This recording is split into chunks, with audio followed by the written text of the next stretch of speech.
Hello and welcome to another episode of Top Deck, the series where we take a look at some of the leading TCG deck lists. On today I have with me Ben, or Dillema, bringing Hi. his TRI-BRIGADE list.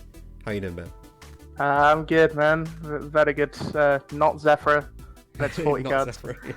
If you're watching this, you probably already know Ben. Ben comes on a lot to the channel bringing deck lists where he's gone on to do winner boxes, all kinds of online locals, and just smash through, generally coming out pretty much like either undefeated or second place. It's fair to say that's kind of what you do at the moment. Yeah, lockdown. Yeah, exactly. But today, you're bringing us TRI-BRIGADE, and I think the main reason why this is so appealing for me is I don't think we've seen TRI-BRIGADE really do anything in the online competitive scene. Yeah, I mean, I went 6-0 with this, so it can't be that bad. Yep. So I played in 2 locals with this deck. I went 6-0 in one, 5-0 with the other. Mm-hmm. This format's kind of free, so... Fair enough. So, what's the general premise of this TRI-BRIGADE build? So it's like normal Zodiac, right? Which we all know is very good. But if TRI-BRIGADE Fractal is like a very, very, very broken YuGiOh card. Mm-hmm. And it essentially says, activate this card, have free access to a Link 3. And that Link 3 is usually Samorg Bird of Sovereignty, which summons Omni Negate, so you have an Omni Negate plus the usual Zoo board. Okay. And also you get to take advantage of a TRI-BRIGADE Revolt, which is a soul charge on some sort of drug that I cannot disclose. It's soul charge in a trap card that summons from your banish pile and then allows you to link summon in your opponent's turn. Yeah. So it's absolutely absurd. It should be played in pure Zoo, in my opinion. Mm-hmm. It's absolutely insane. So yeah. And this gives you immediate access to the big boss, which is the Ominous Omen, right? Sure. Yeah, the link 4 is like insane. Let's see, non-targeting banish a card on the field. So If it's special summoned or something is special summoned to a zone, it points to. So basically, the trap just says banish a card on the field, and have Yeah. a body. And it floats. It when it leaves the field, so you can link it off and it still triggers. You can add a Beast Warrior, Winged Beast, or Beast Monster whose level is equal to or lower than the amount of Beast Warriors, Winged Beasts, and Beasts you have banished. Yeah. It says a Rota for a Zoo monster, and then Zeus them on the follow-up. So Wow, yeah. That's pretty crazy. powerful. Let's quickly run through the card by card. So we'll do hand traps first, because Ash is first. So Ash, Nibiru, Imperm as your hand traps of choice. Mm-hmm. Why these ones in particular?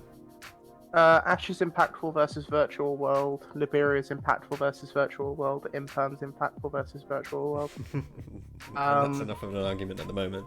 Yeah, I mean, like, they're all impactful versus, like, every matchup in the metagame right now, which is why I like them so much. Ash is probably the weakest of the 3, and can arguably be replaced with DD Crow, because it's actually a winged beast you can search. Mm-hmm. But I wanted to play Ash specifically for this event, because when you're playing online locals, it's essentially a free-for-all, and you don't know what you're going to bump into.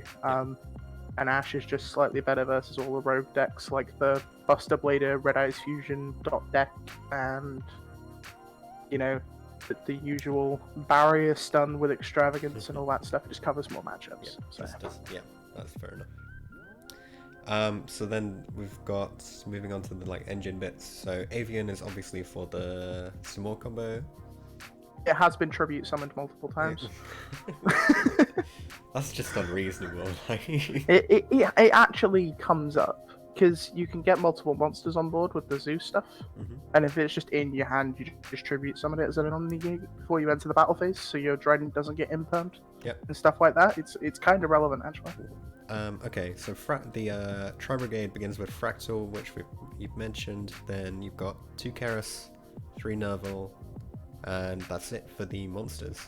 Yeah, so we'll explain Fractal quickly. So Fractal, you discard it from your hand, and then send a TRI-BRIGADE from your deck to the graveyard, which sends Nerval, and then Nerval on send searches any TRI-BRIGADE monster, so then you search the combo starter, which is Keras. The reason you play 2 Keras is because it's only searchable by Fractal and Nerval.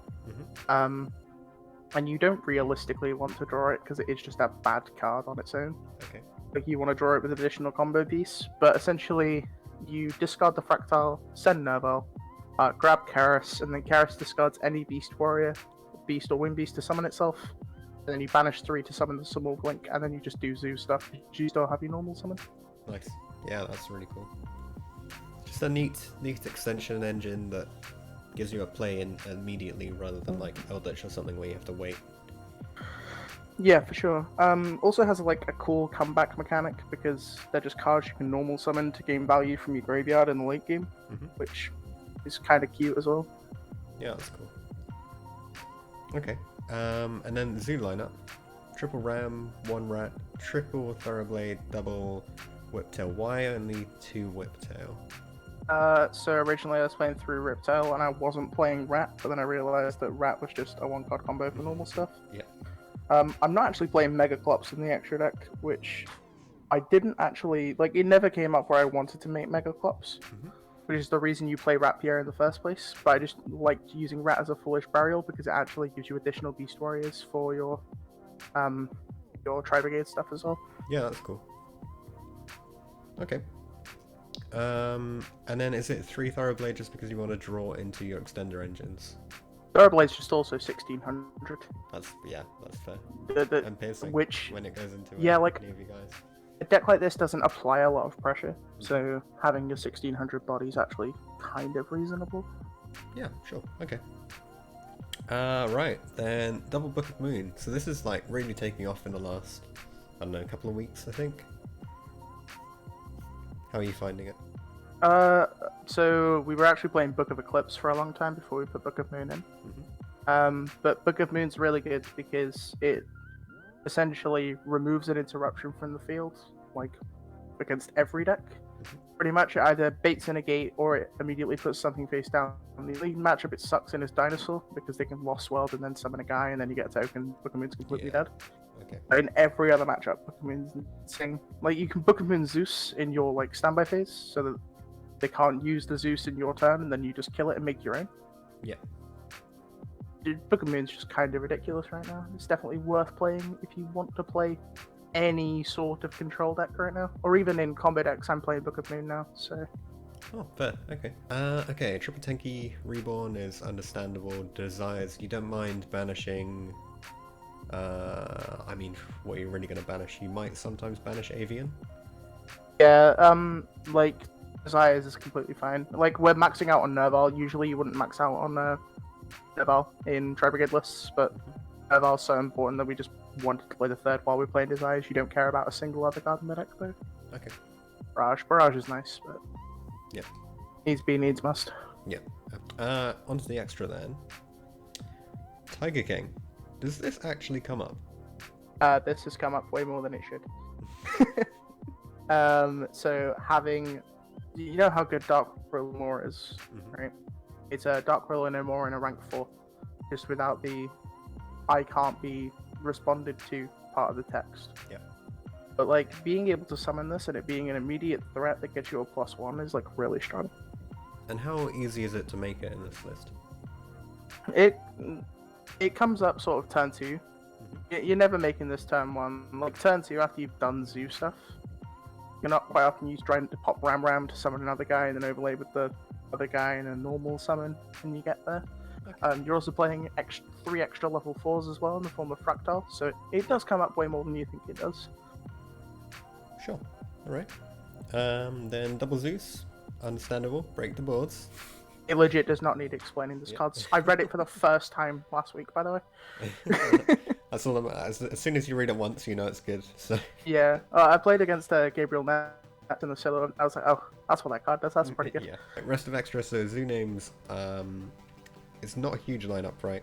It's double Shack, double Tiger, the 1 Trident, 1 Hammer Kong to keep things alive, and then Bulbo for just extra material or damage. I think that's all. Yeah, Bulbo attacks directly to put Zeus on top of it. Yeah, exactly, which is really nice. You don't need to play a huge Zeus. Zeus just a supplementary engine for what you're trying to do. Yeah, exactly. Then Samorg to get the free negate on board, and then Fergit Which is the draw card, right? Yeah, and also the special summon a guy from hand as well. Mm-hmm. Do you go into your non charade links a lot? I don't think I've made the other ones very. I've made the Link 3 once because my Samor got outed, and I need to make a Link 3 with the Tri-Brigade stuff. It's just levels for the Tri-Brigades, right? If you only have 2 engrave, you might as well make a guy for free. Yeah. Okay, and then double charade. Do you summon the second one a lot because you got the trap? Yeah, sure. The second Link 4 comes up very, very often. It's so you make the first one off the trap. You make the second one as a follow-up to like with your normal summon of a Tri-Brigade guy, because all the materials that you link summon with go back into your graveyard, so you can just make another one and then non-target banish something else, and they're all out to Dragoon and all that stuff. Yeah, that's pretty cool. And you can also summon Omen and then summon the Link 3. And the Link 3 is lets you summon a guy during your opponent's turn, so it makes Omen a banish during your opponent's turn as well. Yeah, so even if you don't have the trap, you have an extra deck way to get this play live. Yeah, exactly. You can just trigger it. Like, there's loads of ways to trigger Omen. It's literally so the standard Zoo deck has Dryden and Zeus as their only forms of interaction outside of hand traps. Whereas this deck has the Zoo part, the Zeus part, and the Tri-Brigade part as well, as just additional pieces of interaction that you need to deal with things. Like, you're literally just 1-for-1ing with your opponent the whole game. Yeah. And you win those 1-for-1 trades a lot of the time. Okay. Sure. Let's move on to the side deck. So, 1 Fire Fist Bear, searchable with Tenki. Literally, so we'll explain the bear quickly, because there'll be people questioning it, saying why is Ben still playing in 2015? But essentially, it bear single-handedly just out-striding on its own. So you go Tenki bear, normal the bear. Your opponent has to respond to it, otherwise their Trident dies. Yeah. And then you do Tri-Brigade stuff afterwards. Yeah. Because this deck isn't as reliant on its normal summon as standard Zoo, you can play cards like Bear to just ping monsters off the board that you want to remove. So then you mentioned, well, obviously there's the third Book of Moon, because you can play the 6th Veiler. Mentioned the back row removal, we got triple Cosmic, triple Lightning Storm, and 1 Duster, as well as Reboot, and if you play against those spell decks, you got the Imperial Order as well. This feels like a lot of spell trap hate. It's because the formats revolve to your opponent having either a Mystic Mine, which is prominent in Dinosaur, so I'm siding Cosmic in that matchup anyway.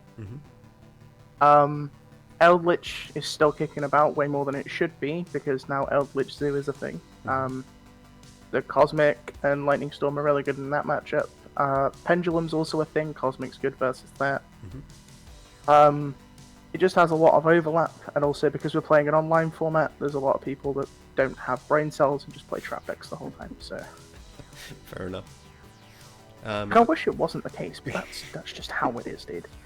Yeah, it's fair enough. Like, you sign up for online locals, and you scroll through the players, and you're there, and you're like, oh, great, there's Guru number 1, 2, there's a Paleo there, and you just... Yeah. Hey, Paleo is a fun deck. I like Paleo, I do like Paleo, but that's besides the point. And then for when you do go up against the combo players, you've got the triple droplets, and you can obviously bring back in that Lightning Storm. Yeah. Do you like droplet more than mine or anything like that? Mine's a weird one. I don't like playing mine in decks where I'm not playing terraforming or set rotation in the first place. That's just a personal preference type deal. I think mine is a card that should be played if you have ways of tutoring it. I don't really like it as a 3-off card that if I draw it, I activate it and win. I also don't like playing mine in decks with desires, because a lot of the time when you play mine, your win condition is your opponent decking out, which it shouldn't be, but in my experience of playing 60 card lists where my opponent decks out under mine 80% of the time is activated, I think mine and 40 card lists just isn't very good, especially in a deck like Tri-Brigade Z. I just don't think it fits this particular list. I think droplets is just much better. Sure. Do you want to take us through your rounds that you played? Do you remember them? So round 1 was against Dragon Link, that was a 2-0. Round 2 was against Zodiac, that was 2-1 in my favour. I lost the die roll that game as well. Round 3 was against Zephyr. Mhm. Shout out to everybody still playing that deck. Absolute weirdos, don't know who does that anymore. Round 4 was against Mutant. There was Exo at the point. Yeah. Ended up winning that game just about. Mutant Cry is a really good card. And round 5 was against Dragon Link, and I took that. And then in the other event, it was 3 Dogmatica Invokes, 1 Dogmatica Buster Blader, 1 Dragon Link, and 1 Subterra Pile. Okay. So, And of those, what is the hardest matchup for this deck? Subterra Pile. Guru is a good card. As much as I hate Subterra, Guru is very good against this deck in particular. Book of Moon every single turn's kind of fine. Yeah, you kind of get trapped when... Well, okay, so Zoo inherently has this problem where normal summons are really important for the deck. So Book of Mooning a normal summon seems like it's bad. Does the Tri-Brigade engine not help you push through that? Yeah, the Tri-Brigade engine always helps you pull through that. That's why I like the Tri-Brigade engine so much. Okay. But on top of the Book of Moon, there's always Fiendus as well, so... Yeah, there's slightly too much for you to be happy to go through there. Yeah, you can't play through, like, 3 real disruptions. Playing through, like, hard negates is kind of fine, but playing through actual interruption, like Book of Moon and a real negate and, like, Solemn Strike and stuff like that, is a very different board game. You know what I mean? Yeah. Like, playing through actual combo deck boards is very different to playing through controlled exports. Yeah. And I'm actually going to be covering this on my YouTube channel in a video in a couple of days' time if you guys would like to tune in to the YouTube channel. Selfless plug. Discussing how to play through control decks and combo deck boards is very, very different. And I think Zoo is a deck that can't play through the control deck boards particularly well, which is why it struggles with the virtual world matchup, because on top of the actual calamities, which is the real problem, the trap card as well, being able to ping off your monsters is a real piece of interaction that, you know, is consistent every single turn that you have to deal with. Yeah. And it's very difficult to map a way around that playing a deck like Zoo, because your deck is so reliant on specifically its normal summon to do things. Yeah. Other than your Brigade stuff can't really compete with the trap card itself. So. Yeah, it becomes really tricky at that point. Okay. Well, apart from the shout out to your own channel, Dillema, which you guys can check out in the description as well, go and drop him a sub. Any other shout outs you want to make? Shout out to Joe for hosting the YOS 5. If you haven't signed up for it, there's a link in the description, I hope. Yeah, there will be. 85% payout. It's going to be an amazing event. I've participated in the last 4. And it's bubbled every single one of them. But I have participated. They're genuinely really fun events. Also, shout outs to the guys in Team Syndicate, who are my team. I play for the Elite Squad over there. And yeah, that's going to be it for the shout outs, I think. Oh, the Hobby Vault as well, I guess. But yeah, other than that, I think that's it. Great, thanks very much for coming on and sharing this list with us. If you guys are interested, you can pick up the Dueling Book download link in the description, so you can just hop online and start playing right away. That's going to be everything from us today, but stay tuned for more great videos from Dillema, and we'll see you guys in the next one. Bye.